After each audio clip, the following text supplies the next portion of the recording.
सबका यहाँ पर स्वागत है। मेरा परिचय सबसे पहले, मेरा नाम है प्रशांत किशोर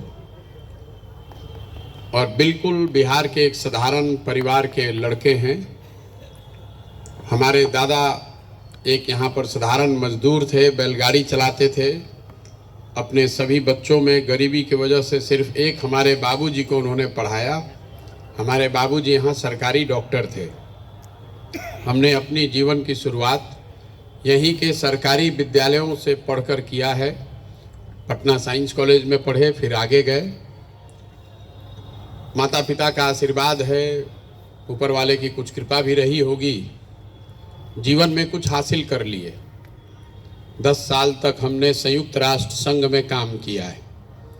पहले भारत में थे, फिर कुछ वर्ष हम अमेरिका में रहे, फिर 4 बरस हमने अफ्रीका में काम किया है। 2011 में देश में वापस लौटे। और आप में से कुछ लोग जिस परिचय से हमको जानते हैं या मीडिया वाले जो मेरा परिचय कराते हैं, राजनीतिक रणनीतिकार, प्रबंधक वगैरह वगैरह, जीवन में हमारा राजनीति से कभी कोई लेना देना नहीं रहा। लेकिन उस काम को हमने 2011 से 21 तक 10 वर्षों में किया है। 10 वर्षों तक किया। और ये ऊपर वाले की कृपा ही है कि जिस व्यक्ति को, जिस परिवार में राजनीति से कोई लेना देना नहीं है, इसके बावजूद हमने जिसका भी हाथ पकड़ा है वो 10 वर्ष में कोई चुनावे नहीं हारा। इसका मतलब ये नहीं है, यहाँ बैठे हुए कई सज्जन ऐसे होंगे जो इस बात से प्रभावित हैं कि प्रशांत किशोर जिसका हाथ पकड़ लें, जिसके कंधे पर हाथ रख दें, वो आदमी चुनाव जीत जाएगा, विधायक मंत्री बन जाएगा। तो मैं आपको पहले निराश करना चाहता हूँ कि हमारे पास ऐसा कोई गुण, कोई हुनर है नहीं। ये आपके मन का भ्रम है। लोग पदयात्रा में बड़ी बड़ी बात करते हैं, यहाँ मन से भी कुछ अच्छी बातें हुई हैं, लेकिन सच्चाई यही है कि यही पदयात्रा इससे भी ज़्यादा शुद्धता और ईमानदारी से प्रशांत किशोर या इसके जैसा ही कोई व्यक्ति कर रहा होता और 10 वर्ष में उसने देश भर में चुनाव नहीं जिताया होता, तो अब तक जनता ने उसका हंसी उड़ा के उसका किनारा लगा दिया होता। हमारे लिए भी लोग अभी पीछे हंसते ही हैं। बहुत लोग ऐसे हैं जो हंसते हैं, अरे भाई बिहार में से घूमने से क्या होगा, ये सुधरने वाला नहीं है। आप में से जो सो कॉल्ड प्रबुद्ध लोग हैं, वो उनकी भी सोच है भाई सुधरने वाला नहीं है। देख रहे हैं, कुछ कर रहे होंगे, लेकिन उनके मन में कहीं ना कहीं ये भी जानकारी है कि ये वही आदमी है जिसने 10 बरस में जिसको चाहा उसी को चुनाव जिता दिया। तो वो डर भी है। जो राजनीतिक लोग हमसे जुड़ने आते हैं, वो ज़्यादातर आदमी वैसा ही है जो इधर गमछा डाल रहा है। वो जान रहा है कि हम जहाँ भाजपा में हैं, आरजेडी में हैं, वही ज़्यादा व्यवस्था अच्छा है, लेकिन वो प्रशांत किशोर का डर है 10 साल का। अरे भाई कहीं कुछ ऐसा खड़ा कर दिया तो इधर भी चल के हाथ अपना डाल देते हैं। भैया हम पूरी तरीके से आपके साथे हैं। हमको खूब इस बात का एहसास है कि वो हमारे साथ कोई नहीं है। लोग ऐसे ही हैं। अगर आप में इतनी ही शुद्धता होती, अगर आप इतने ही समझदार होते, तो आपको किसी प्रशांत किशोर की क्या जरूरत थी। आप तो अभी तक अपने नहीं सुधार लिए होते। आपको इंतजार करना था कि कोई आएगा, जगाएगा हमको। ऐसी बात नहीं है। हम इस काम को सिर्फ इसलिए कर रहे हैं कि 10 साल हमने जो राजनीति में देखा, किया, बहुत करीब से, जिन नेताओं को आप पेपर में, अखबार में पढ़ते हैं, टीवी पे देखते हैं, इन लोगों के साथ हमने बहुत करीब से काम किया है। अगर ये बताया कि सुबह में हरा कपड़ा पहनिए, दोपहर में पीला, तो लोगों ने वही किया। इतना प्रभाव रखने के बाद उस काम को हमने देखा कि उससे समाज नहीं सुधरता है। और हमने अपने लिए ये तय किया, हम कोई बिहार के समाज के लिए, आपके लिए नहीं कर रहे हैं। मुझे ऐसा लगा कि अगर भगवान ने हमको ये शक्ति, बुद्धि, साधन, व्यवस्था दिया है, तो कहीं ना कहीं बिहार के होने के नाते हमारी ये जिम्मेवारी है कि अगर हमारे जैसे आदमी की हिम्मत नहीं पड़ेगी बिहार में कुछ प्रयास करने की, तो किसका हिम्मत पड़ेगा। इसीलिए हम यहाँ वापस आए। पदयात्रा इसलिए नहीं कर रहे हैं कि पदयात्रा करने से बिहार सुधर जाएगा। पदयात्रा करने से चुनाव भी नहीं जीता जा सकता, इसका हमको पूरा इल्म है, हम बहुत चुनाव लड़ाए हैं। पदयात्रा इसलिए कर रहे हैं कि एक शुद्धता और ईमानदारी से पूरा प्रयास आपके सामने रखें। आप छठ का व्रत क्यों करते हैं? आप छठ का व्रत करते हैं, आपका बच्चा अमेरिका में है, बॉम्बे में है, दिल्ली में है। आप अपने गांव में जब व्रत करते हैं तो आपके मन में ये विश्वास है कि मेरे व्रत के प्रभाव से मेरे बच्चे का भला होगा। इसीलिए इस पदयात्रा को हम शुद्धता और ईमानदारी से कर रहे हैं। आपने देखा लोग 6 महीना साल भर में तो पूरा देश ही चल दिया पैदल। हम इतने बड़े बेवकूफ हैं कि 13 महीना से खाली 10 को जिला में गए, एक दिन भी छुट्टी नहीं लेते। दशहरा, दिवाली, छठ भी यहीं रहते हैं, फिर भी 10 जिला हुआ है। इसलिए कि ये पूरे पदयात्रा में रोड मापने का अभियान नहीं है, ये भीड़ जुटाने का कार्यक्रम नहीं है, ये समाज को निचले स्तर पर जाकर समझने और समझाने का प्रयास है। ये आपको बताने का प्रयास है कि कहाँ गलती हो रही है। यहाँ बैठे हुए जितने लोग हैं, जिससे पूछेंगे भाई बिहार इतना पिछड़ा क्यों है, तो कोई कहेगा भैया यहाँ पढ़ाई नहीं है ठीक, कोई कहेगा बहुत भ्रष्टाचार है, कोई कहेगा नेता अच्छा नहीं है। लेकिन ये सारी बात तो दूसरे जगह भी है। हम तो पूरा देश में काम किए हैं, कहीं नेता हमको हरिश्चंद्र नहीं मिला। नेता हर जगह झूठ बोलते हैं, वादा करते हैं, काम नहीं करते हैं, हर जगह भ्रष्टाचार है। लेकिन जितनी कुव्यवस्था, जितनी गरीबी, बदहाली बिहार में है, इतना कहीं नहीं है। आप जिस सीतामढ़ी का गौरव गान कर रहे हैं,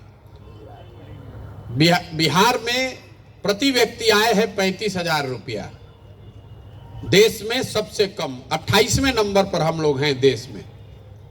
और उसी बिहार में सीतामढ़ी जिला 37वें नंबर पर है, 38 जिला में 37वें नंबर पर है। मतलब आप बिहार के भी सबसे गरीब जिला है।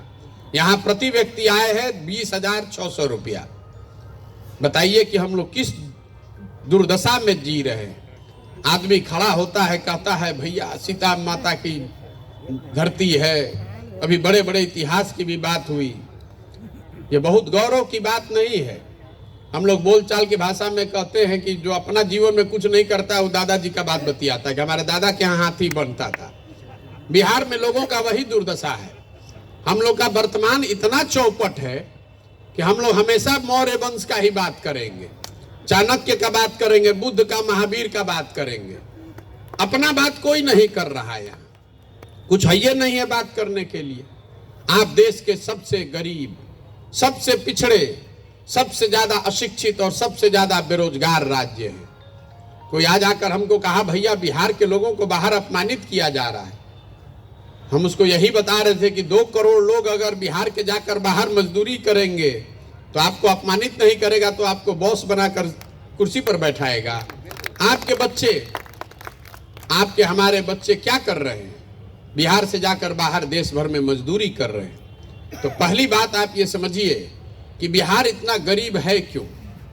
50 के दशक में आपने पढ़ा सुना होगा कि जो देश के सबसे अच्छे 10 राज्य थे उसमें बिहार भी एक राज्य था। तमिलनाडु और बिहार बराबर के राज्य थे 1955 में। 1965 तक सब ठीक ही चल रहा था। उसके बाद से यहाँ स्थिति बिगड़नी शुरू हुई। कुछ लोगों को लगता है कि लालू जी आए उसके वजह से बिहार बर्बाद हो गया। ऐसी बात नहीं है। 1990 में भी बिहार देश का सबसे गरीब और पिछड़ा राज्य था जब लालू जी मुख्यमंत्री बने थे। 1900, आप अगर आंकड़ों को ध्यान से देखिएगा तो आपको पता चलेगा कि 1967 से 1990 के बीच करीब करीब 32 सालों में, 32-33 साल में बिहार में इतनी सरकारें आई और गई कि किसी को पता ही नहीं है कि कितने लोग मुख्यमंत्री, कोई 6 दिन के लिए मुख्यमंत्री बना, कोई 6 महीना के लिए मुख्यमंत्री बना। 67 के बाद से कोई ऐसा साल नहीं गया है जब बिहार किसी दूसरे राज्य के मुकाबले पीछे नहीं छूटा है। और उसकी एक वजह रही है राजनीतिक अस्थिरता। जो 23 साल का ये कालखंड है, इसमें बिहार में 30 से ज्यादा अलग अलग सरकार बनी। जब दूसरे राज्य आगे बढ़ रहे थे तो बिहार में कुर्सी का गेम चल रहा था कि कौन मुख्यमंत्री बनेगा और कौन उसको हटाएगा। इसीलिए 67 से उलटते उलटते 90 आते आते अब देश के सबसे गरीब राज्य बन गए। जब 90 में लालू जी आए, राजनीतिक स्थिरता लौटी, जब देश में आर्थिक उदारीकरण शुरू हुआ, तो लालू जी ने नया यहाँ विज्ञान बनाया, भाई बिहार का विकास करना है तो आर्थिक विकास नहीं चाहिए, सामाजिक न्याय होना चाहिए। और जो उन्होंने शुरुआती काम किया उसमें कोई गलती नहीं है, उसकी तारीफ होनी चाहिए। लालू जी के राज में समाज के दबे कुचले हुए, सामाजिक तौर पर पिछड़े लोगों को अधिकार मिला, आवाज मिला, और इस बात में कोई गुरेज नहीं है मानने में कि अच्छा काम था। गलती ये हुई कि जिन समाज को उन्होंने आवाज दिया, उन्हीं समाज के बच्चों को उन्होंने कभी पढ़ाई की व्यवस्था नहीं कराई। जिनको आवाज दिया उसको जमीन नहीं दिया। आपने कभी नहीं सुना होगा लालू जी को बात करते हुए कि जो समाज में पिछड़े हैं वो पढ़ाई उनके लिए अच्छी हो जाए। आपने बिहार में भूमि सुधार की बात कभी नहीं सुनी होगी। तो लालू जी ने या तो अज्ञानता में या राजनीतिक चतुरता में ये सुनिश्चित किया कि जिन वर्गों को आवाज मिले उनको शिक्षा नहीं मिले, उनको जमीन नहीं मिले, उनको पूंजी नहीं मिले, और इन तीन चीज के अभाव में आप कभी तरक्की कर ही नहीं सकते। फिर नीतीश जी का दौर आया। नीतीश जी का दौर को आप दो भाग में देख लीजिए तो राजनीतिक और स्थिरता की जो बात मैंने पहले बताई वो आपको समझ में आएगी। नीतीश जी 2005 से लेकर 2012 तक एक दौर वो है जब एनडीए की यहाँ सरकार थी और आपको, हमको, सामान्य बिहार के लोगों को लगा कि बिहार सुधर रहा है। और 12 के बाद नीतीश कुमार जी आज अभी 23 तक 6 अलग अलग सरकार बना चुके हैं। आपको दो गो याद है, महागठबंधन और एनडीए, लेकिन अगर आप ध्यान से देखिएगा तो 12 में नीतीश कुमार ने एनडीए का गठबंधन तोड़ा, माइनॉरिटी की सरकार बनाई। 1.5 साल सरकार चला, 14 में लोकसभा में हार गए तो इस्तीफा देके मांझी जी को बना दिए। फिर 8-9 महीना मांझी जी रहे, उनको हटाए, फिर वापस बने, ये तीसरा प्रयोग की हुआ। फिर महागठबंधन बनाकर 2015 में जीते, वो चौथा प्रयोग था। फिर महागठबंधन छोड़कर एनडीए में भागे, वो 5वां प्रयोग था। और इस बार फिर अभी एनडीए छोड़कर महागठबंधन में भागे, ये 6वां प्रयोग है। आदमी वही है नीतीश कुमार, व्यवस्था वही है, लेकिन उनके परफॉर्मेंस में जमीन आसमान का फर्क है। ये आपको दिखाता है कि जो नेता है, जो सत्ता में बैठे हुए लोग हैं, अगर उनकी प्राथमिकता अपनी कुर्सी बचानी हो जाए तो बिहार में विकास नहीं हो सकता है। यही कारण है कि 67 से 90 के बीच में बिहार पीछे छूट गया। और एक बार जब आप पीछे छूट गए तब अब आप आगे आइएगा कैसे? तो पहले ये समझिए कि बिहार में ये क्यों हम लोग इतने गरीब हैं। ये वजह यही है कि यहाँ राजनीतिक अस्थिरता का माहौल 1967 से लगातार रहा है, और जब स्थिरता लौटी है तो एक अलग ही फॉर्म में लौट आई है। तो जो हम लोग जन सुराज में प्रयास कर रहे हैं, बहुत लोग पूछता है भैया दल नहीं बनाए हैं, सुधार कैसे होगा, किसको वोट देना है, ये तो आप बता ही नहीं रहे हैं।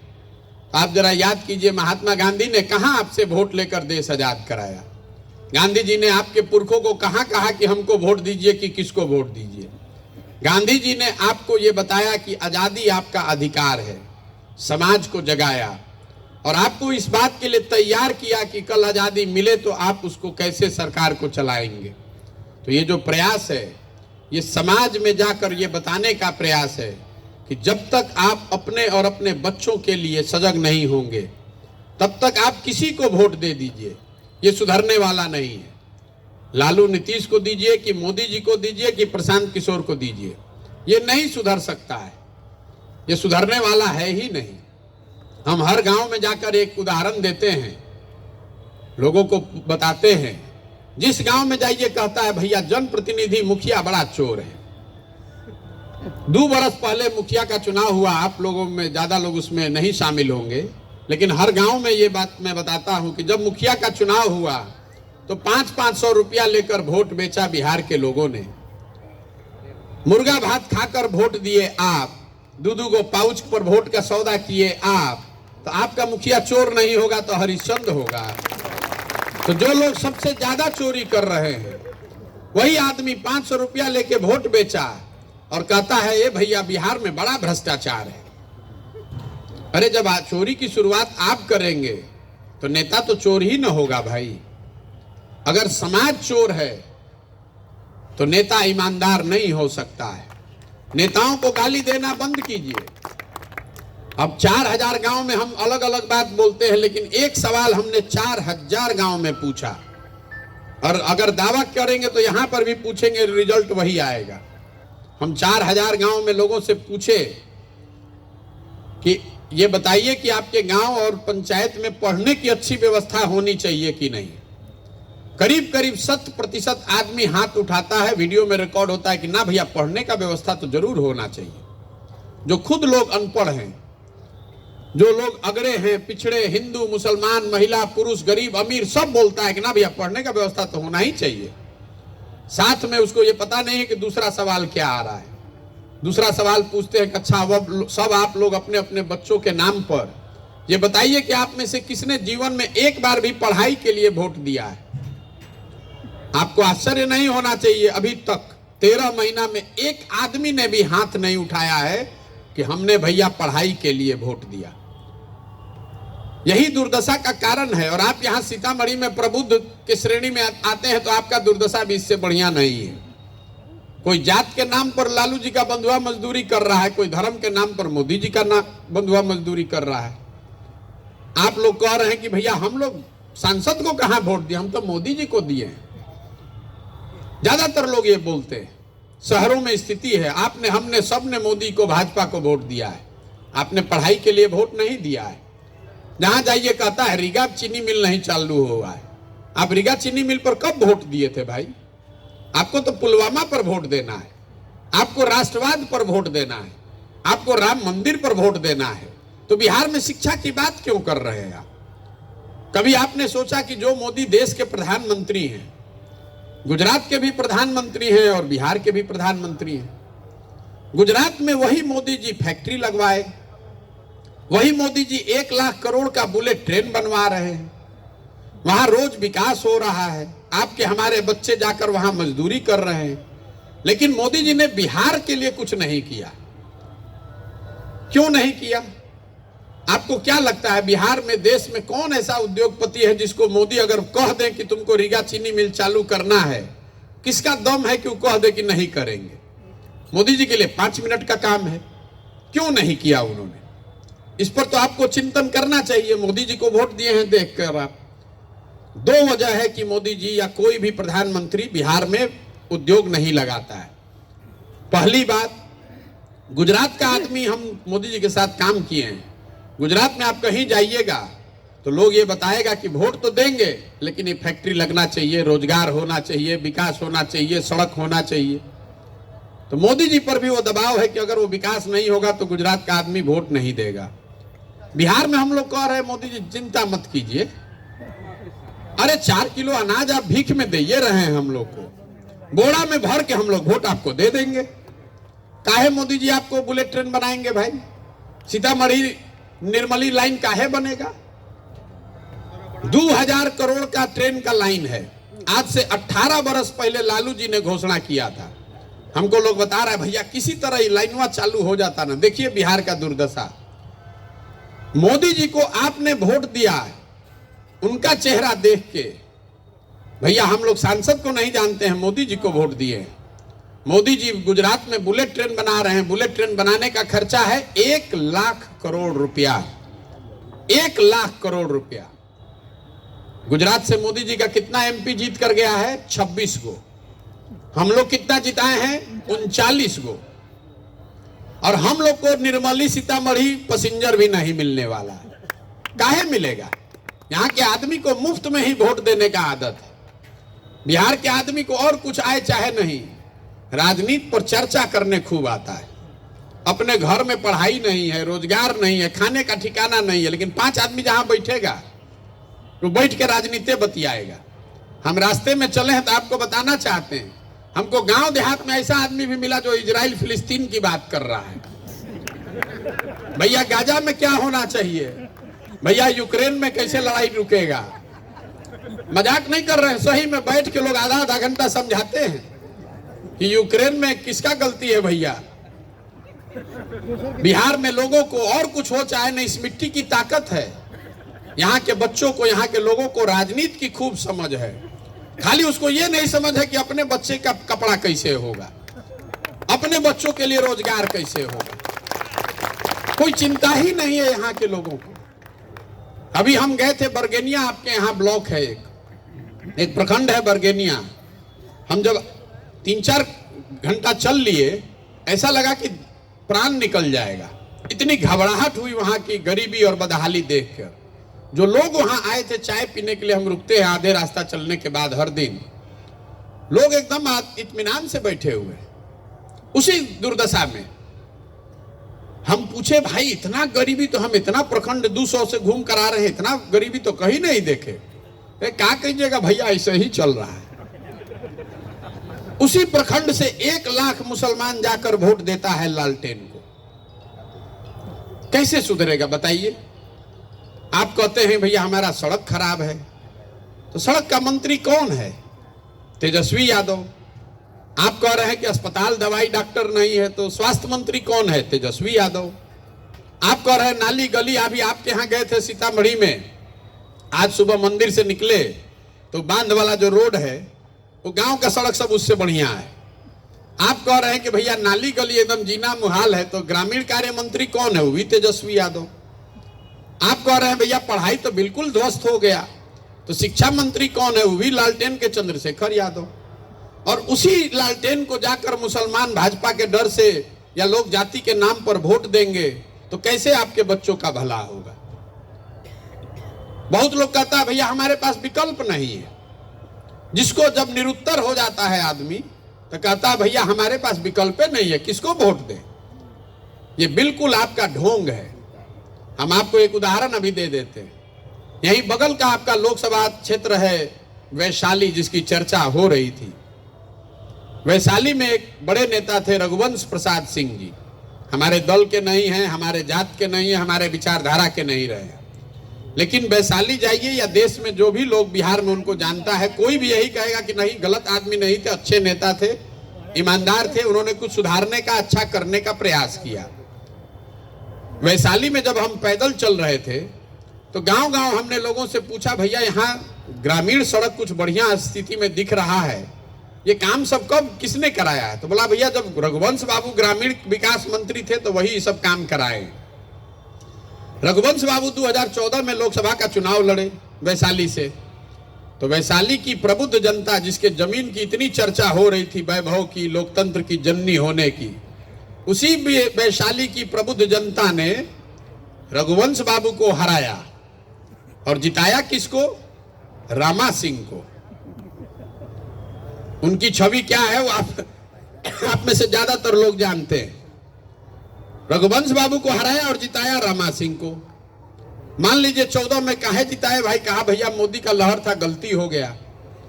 2019 में फिर रघुवंश बाबू लड़े, रघुवंश बाबू को फिर हराया गया, वहां पर जिताया बीना सिंह को। अब कह रहा है कि भैया सांसद तो अपना चेहरे नहीं दिखाई है 5 बरिस से, तो मेरे भाई जब तुम बोओगे बबूल तो आम कहां से खाओगे? आप कहते हैं विकल्प नहीं। बिहार में कोई अगर सीधा आदमी खड़ा हो जाए तो घर में बैठ के लोग उसका मजाक उड़ाते हैं, बिहार में नहीं चलेंगे। बिहार में अगर आपको नेता बनना है तो कुर्ता के ऊपर गंजी पहनने आना चाहिए। जिसको भाषा का ज्ञान नहीं है, जिसको विषय का ज्ञान नहीं है, किसी ने गलती से एक लाइन अंग्रेजी में बोल दिया तो यहाँ का आदमी समझता है अंग्रेजी बोल रही, क्या बिहार में चलेंगे? देखिए आपकी क्या दुर्दशा है। आप तो खुद ही चाहते हैं कि जो सबसे अनपढ़ हो, जो सबसे बदमाश हो, वही हमारा नेता हो, और उसको चुन कर लाते हैं। उसके बाद आप रोज शिकायत करते हैं बड़ा बिहार में नेता सब अच्छा है। ये नहीं है, ये समस्या है। जब तक आप नहीं सजग होइएगा, आप अपने को कितना भी प्रबुद्ध कह लीजिए, आपकी दशा सुधरने वाली नहीं है। और शहरों में जो पैसे वाले कुछ लोग हैं, इनको लग रहा है कि हमारा लड़का तो ठीक है चल रहा है, बाहर पढ़ रहा है, काम चल रहा है, बिजनेस धंधा हो ठीक है चल रहा है। आप इसके सबसे बड़े भुक्तभोगी हैं। पलायन खाली गरीब नहीं कर रहा है। हम रोज कहते हैं पलायन की समस्या सिर्फ गरीबों के लिए नहीं है। आप भी जरा गौर से देखिए तो आपको भी अपने बच्चों के साथ रहने का सुख नहीं है। अगर आपके पास पैसा है तो आपका बच्चा भी पढ़ने के लिए बाहर ही जा रहा है। अगर पढ़ लिख के नौकरी पा लेगा तो कभी बिहार में लौटेगा नहीं। हमारा बच्चा लौट सकता है, कभी नहीं लौटेगा बिहार में। तो ये मत समझिए कि हम अगर कुछ पैसा कमा रहे हैं, आप कमा रहे हैं, तो अब हम आपका जीवन ठीक होने वाला है। अगर समाज बर्बाद होगा, अगर जहाज डूबेगा तो उसमें बैठा हुआ हर आदमी डूबेगा। वो बिहार में लोगों को, प्रबुद्ध लोगों को ये समझना चाहिए। प्लेटो ने बहुत एक अच्छी बात आज से सैकड़ों साल पहले बताई। ग्रीस के बड़े दार्शनिक थे। If you do not participate in democracy, be ready to be ruled by your inferior. मतलब हिंदी में उसका ट्रांसलेशन ये हुआ कि अगर आप राजनीति में भागीदार नहीं बनिएगा तो इस बात के लिए तैयार रहिए कि कोई मूर्ख आदमी राजा बनकर आप पर शासन करेगा। बैठ के ड्राइंग रूम में बतियाने से नहीं होगा, आपको प्रयास करना पड़े। इसका मतलब ये नहीं है कि हम कह रहे हैं कि आप अपना काम धंधा छोड़कर राजनीति में आ जाइए, लेकिन राजनीतिक तौर पर जागरूक बनिए। बंधुआ मजदूरी मत कीजिए, चाहे जात के नाम पर कीजिए, राष्ट्रवाद के नाम पर कीजिए। कहता है कि हम मोदी जी को वोट दिए हैं देश को मजबूत करने के लिए। आप अपने आप को प्रबुद्ध कहते हैं। जरा बताइए, अगर बिहार के सारे बच्चे अनपढ़ और बेरोजगार हो जाएंगे तो उससे देश मजबूत होगा कि देश कमजोर हो जाएगा? अगर बिहार की प्रति व्यक्ति आय 35,000 रुपए है तो उससे देश का प्रति व्यक्ति आय घट रहा है कि बढ़ रहा है? हम लोग तो पूरे देश की व्यवस्था को नीचे कर रहे हैं। देश का प्रति व्यक्ति आय है 1,35,000 रुपया, बिहार का है 34,000 रुपया, सीतामढ़ी का है 20,000 रुपया, और आप देश के नाम पर वोट दे रहे हैं। गलती मोदी जी, लालू और नीतीश का नहीं है, वो तो अपना काम कर रहे हैं। यहाँ बहुत आदमी कहेगा क्या कीजिएगा भैया, जात का राजनीति है। हम आपको कैमरे पर कह रहे हैं कोई जात का राजनीति यहाँ नहीं है। आपसे पूछेंगे जात का राजनीति कौन करता है, तुरंत लोग कहेगा देखिए ना भैया लालू जी है, कितना जात का राजनीति कर रहे हैं। कोई लालू जी जात का राजनीति कभी नहीं किया लालू ने। लालू जी अगर जात का राजनीति करते तो ये बताते कि भाई बिहार का मुखिया, बिहार का मुख्यमंत्री कोई यादव समाज का लड़का होगा और सब यादव जी लोग आप लोग हमको वोट दीजिए। लालू जी कहाँ कहते हैं? लालू जी ये कहते हैं कि हमारा लड़का राज्य का मुखिया होगा और सब यादव जी लोग आप लोग वोट हमको दीजिए। जात का राजनीति कहाँ हुआ? लालू जी तो अपने परिवार का, बच्चे का राजनीति कर रहे हैं। और लालू जी अकेले नहीं हैं, कोई कुशवाहा जी हैं, कोई मिश्रा जी हैं, कोई दुबे जी है, कोई राम जी हैं, कोई मुसहर है, कोई अति पिछड़ा है, कोई वैश्य है। जो जिस जात का नेता है, हम अपने अनुभव से आपको बता रहे हैं, नेता अपनी चिंता कर रहा है, अपने बच्चों की चिंता कर रहा है। जात में नेता नहीं, आप उलझे हैं। हमारा जात वाला है, इसी को वोट दिया जाए, ये ऐसी बात नहीं है। आप किसी को अपने जात वाले को दीजिएगा, आपका भला होने वाला नहीं है। जन सुराज में हम लोग यही प्रयास कर रहे हैं कि जाकर गांव-गांव लोगों को बताएं, एक ही लाइन उनको सिखा रहे हैं, वोट जिसको देना है दीजिए, लेकिन वोट अपने और अपने बच्चों के लिए दीजिए। अगर आपको अपने बच्चों की चिंता नहीं है तो आप देश का, समाज का, जात का, राष्ट्रवाद का जितना बात कर रहे हैं सब ढकोसला है। अपने बच्चे का चिंते नहीं, आप देश को सुधार दीजिएगा। अपना बच्चा पढ़ा लिखा नहीं, आवारागर्दी कर रहा है और आप देश को सुधारने चले हैं। अगर इससे नहीं निकलिएगा तो ये सुधरने वाला नहीं है। हम अपनी ओर से प्रयास कर रहे हैं और कोशिश ये है कि इसको ईमानदारी से किया जाए। लोग बताता है भैया विकल्प नहीं है, क्या करें, साधन नहीं है। क्यों नहीं विकल्प बनाए? कहता है पैसे नहीं है, राजनीति का समझ नहीं है, कैसे चुनाव लड़ेंगे। तो जन सुराज दल नहीं है, वो व्यवस्था है। आपके पास पैसा नहीं है तो कोई बात नहीं है, आपके पास राजनीतिक समझ नहीं है तो कोई बात नहीं है, चुनाव नहीं लड़ने आता है कोई बात नहीं है। अगर जज्बा है, समझ है, समाज के लिए आप कुछ करना चाहते हैं तो पैसे का, साधन का, व्यवस्था का, चुनाव का चिंता अपने भाई, अपने बेटे प्रशांत किशोर पर छोड़िए, लेकिन खड़ा तो होइए। खड़ा तो होइए कि नहीं अपने बच्चों के लिए एक नया विकल्प बनाएंगे।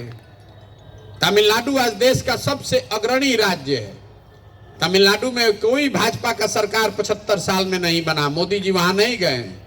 पिछले 45-50 साल से वहां कांग्रेस का भी शासन नहीं है, लेकिन तमिलनाडु के लोगों ने अपनी व्यवस्था बनाई। अन्ना दुरई ने, कामराज ने वहां संघर्ष करके समाज को जगाया और जो राज्य बिहार के बराबर का राज्य था आज बिहार से 10 गुना ज्यादा बेहतर राज्य। तो अगर बिहार को सुधारना है तो बिहार के लोगों को जगना पड़ेगा। न तो चर्चा पर चर्चा जीवन भर करते रहिएगा, ये सुधरने वाला नहीं है।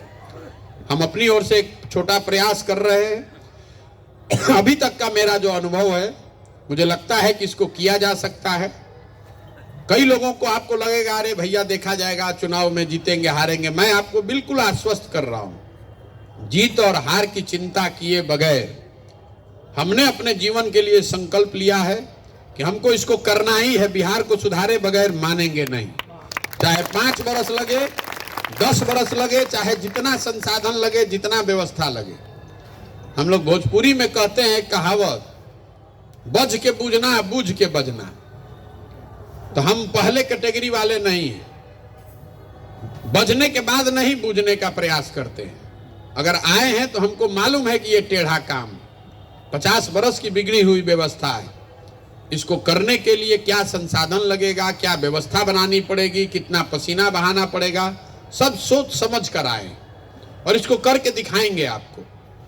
आप अभी जुड़िए कि 2 वर्ष के बाद जुड़िएगा, जुड़ना आपको इसी में है, क्योंकि अच्छा अगर होगा तो आपको जुड़ना ही है, कहाँ जाइएगा। लेकिन जब जुड़िए तो इसके मालिक बनिए, इसके मुखिया बनिए, अपने बच्चों के लिए खड़े होइए। नेताओं को दोष देते रहने से ये सुधरने वाला नहीं है। अगर आप जिम्मेवारी नहीं लेंगे, आप खड़े नहीं होंगे, तो कोई इसको सुधार नहीं सकता है। आज आपको गाली सुननी पड़ती है, आप चाहे जितने होशियार हैं, बिहार से बाहर जाइएगा तो बिहारी कह के गाली ही देगा। आज अभी एक सज्जन ये बता रहे थे कि भैया सब टेंडर वेंडर पास हो जाता है, लास्ट में कहता है बिहार हो चलो हटाओ 10 नंबर कम करो इसका। हम चाहे जितना होशियार हैं, जिन राज्यों में हमने मुख्यमंत्री बनाया है वहां पर भी लोग बैठता कहता है भैया आपके राज्य में इतना काहे दुर्दशा है। हमको गाली दे नहीं दे, हमको भिंगा के गाली दे रहा है कि आपके राज्य में सब इतना बुर्बक का है। ये दुर्दशा हम लोगों ने की है, ये किसी नेता ने नहीं किया है। नेता मंगल ग्रह से नहीं आया है, नेता को आपने हमने जिताया है। बगल का जिला है मुजफ्फरपुर, वहां 30 वर्ष से एक ही परिवार का आदमी सांसद है। हम रास्ते में चलते हैं, जब लोग बहुत परेशान कर देता है भैया नहीं, ये नहीं है वो नहीं है, हम पूछते अच्छा ठीक है तो बहुत परेशानी है, बताइए तो आपका सांसद कितना बार से जीत रहा है। ए भैया याद नहीं है, हो गया 3-4 बार से जीत रहे हैं। ए भाई तुम्हारा विधायक कितना बार से जीत रहा है। ए भैया 4 बार से जीत रहे हैं। वाह रे भाई, आप गाली भी दे रहे हैं और 4 बार से वो जीतियो रहे हैं। दोनों बात कैसे हो रहा है। आप जिसको 5 बरस गाली देते हैं, बिहार के आदमी को चुनाव के दिन वो सब बात भुला जाता है। चुनाव के दिन यहाँ के आदमी को 4 गो बात खाली बुझाता है। पहला बात, हमारा जात क्या है, कौन हमारा जात का नेता है। ऐसा नहीं है कि जो पढ़ा लिखा नहीं है वही कर रहा है, जो पढ़ा लिखा है उसमें ज्यादा जात का भावना है। जो हमारे जात का खड़ा है, चोर हो, बदमाश हो, डकैत हो, उसी को जाकर वोट दीजिएगा। कुछ लोगों को ऐसा लगता है कि बिहार में हर आदमी जाते पर वोट देता है, तो ये आपका भ्रम भी दूर कर देता है। ऐसी बात नहीं है। बिहार में अगर हर आदमी जात पर वोट देता तो आप बताइए कि मोदी जी को इतना वोट मिलता कैसे। उनके जात का तो आदमी यहाँ रहता नहीं है। तो जो जात से बचा वो धर्म में फंसा। अरे सब हिंदू एक हो जाइए, मुसलमान नहीं जीतना चाहिए। इस बार पुलवामा हो गया है, पाकिस्तान पर बम गिराना है। अपना बच्चा खाए बगैर मर रहा है, लेकिन इस बार पुलवामा, इस बार पाकिस्तान को सबक सिखा कर मानेंगे। जाके सब आदमी भाजपा को वोट ठोक दिया।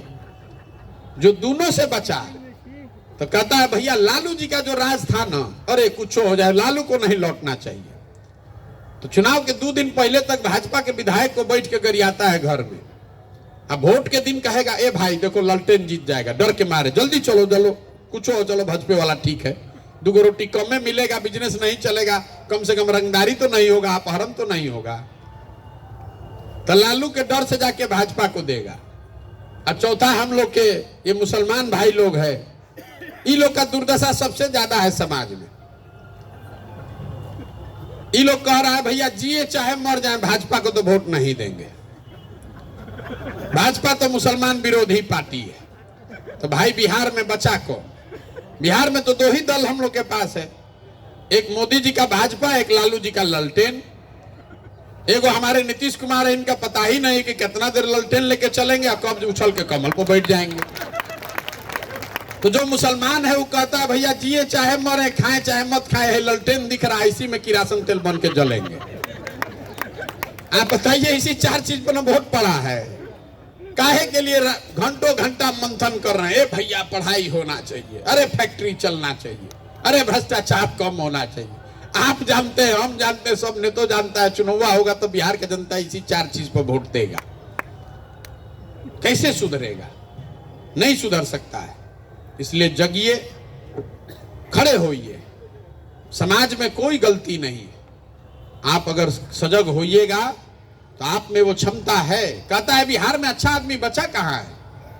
तो हम बताते हैं कि अच्छा ये बताइए कि 100 में 1 आदमी अच्छा बचा है कि नहीं? तो ना भैया, 100 में 1-2 तो होबे करेगा अच्छा। अगर 100 में 1 अच्छा भी है तो बिहार में कितना आदमी हुआ? 13 लाख आदमी हो गया। अगर आप 100 को अच्छा विधायक बना दीजिएगा तो उसी से बिहार बदल जाएगा। आप तो 13 लाख आदमी ढूंढने की बात कर रहे हैं। तो ये प्रयास है। 3 इसके उद्देश्य हैं कि जमीन पर जाएं, घर घर जाकर लोगों को हाथ जोड़कर ये समझाएं कि भाई वोट एक बार अपने बच्चों के लिए दो, सजग बनो। नेताओं को, दलों का तो बहुत वोट दे दिया तुमने, कभी दल को दिया, कभी नेता को दिया, जात को दिया, धर्म को दिया। एक बार अपने बच्चों के लिए वोट दो। दूसरा प्रयास ये है कि अगर लोग ये समझ जाएं तो उनके पास विकल्प बेहतर हो। इसलिए समाज में जो डरे हुए, किनारे कर लिए वाले लोग हैं, उनको बुलाया जाए, उनके साथ मिलकर एक व्यवस्था बनाई जाए, एक नया विकल्प बनाया जाए। इसके साथ साथ एक और काम हम लोग कर रहे हैं। मैं जब महीने महीने जिलों में रहता हूं तो हर पंचायत के लिए अगले 10 साल का एक विकास का योजना बना रहे। पूरे सीतामढ़ी का नहीं, सीतामढ़ी के हर पंचायत का अलग अलग, क्योंकि हर पंचायत की एक अपनी समस्या है। और प्रयास यह है कि हर पंचायत में कम से कम एक पढ़ाई की व्यवस्था, स्वास्थ्य की व्यवस्था और 800 से 1200 अगर रोजगार का अवसर खड़ा कर दिया जाए तो बिहार में पलायन बिल्कुल रुक जाएगा। तो ये योजना बना रहे हैं, जब सीतामढ़ी रहेंगे तभी बनाकर निकलेंगे। ये 3 उद्देश्य है कि सबसे पहले समाज को समझाया जाए, दूसरा अगर समाज समझ जाए तो उसके सामने एक बेहतर लोगों का विकल्प दिया जाए, और अगर लोग अच्छे लोगों को चुनकर ला भी दे तो उनके पास काम करने के लिए, बिहार को सुधारने के लिए एक योजना हो जो जमीन से सोच समझकर बनाया गया हो, जिसमें दुनिया भर के विशेषज्ञों की राय शामिल की गई हो। और ये सब करके जब इसको प्रयास किया जाएगा तो मेरा अपना मानना है कि आने वाले 10-15 सालों में बिहार को बेहतर बनाया जा सकता है। एक दिन में तो नहीं सुधरेगा, लेकिन 10-15 साल में बिहार में भी वो स्थिति आ सकती है कि दूसरे राज्यों से लोग आकर यहाँ पर रोजगार करें। 10 टॉप 10 में तो हम लोग निश्चित पहुँच सकते हैं। बहुत आदमी, नेता सब कहता है हम बिहार को नंबर 1 बना देंगे। बताइए, जो नंबर 1 स्टेट है उसका प्रति व्यक्ति आय है 2 लाख रुपया, अब बिहार का प्रति व्यक्ति आय है 35,000 रुपया। किस रफ्तार से आप बढ़िएगा कि 2 लाख को पार कर जाइएगा? कहता है बिहार को नंबर 1 बना देंगे। वाह, इतनी समझ है लोगों की यहाँ। तो मेरे भाई, आप लोगों पर बड़ी जिम्मेवारी है। लोग कहता है कि शहर से ही चर्चा होती है। आप, हर वो व्यक्ति है जिसके पास 100, 150, 200 लोग आपसे जुड़े हैं। आप राजनीति से जुड़िए या नहीं जुड़िए, इस बिहार में एक बेहतर व्यवस्था बने, इसके लिए आशीर्वाद दीजिए। सही लगे तो अपनी जो भूमिका अदा, आपसे पैसा नहीं मांग रहे हैं, आपसे वोट नहीं मांग रहे हैं, आपसे इतना ही कह रहे हैं कि अगर आपको लगता है कि बिहार में नई व्यवस्था बननी चाहिए तो इसके लिए कम से कम अपने साथ जुड़े हुए लोगों को समझाइए, ताकि लोग जाति से, धर्म से, पैसे के लालच से ऊपर उठकर अपने और अपने बच्चों के लिए वोट करें। अब आप में से जो लोग भी सवाल पूछना चाहते हैं वो खड़े होकर बिल्कुल बेझिझक, कड़वे, अच्छे, सब तरह के सवाल कर सकते हैं। बहुत बहुत धन्यवाद।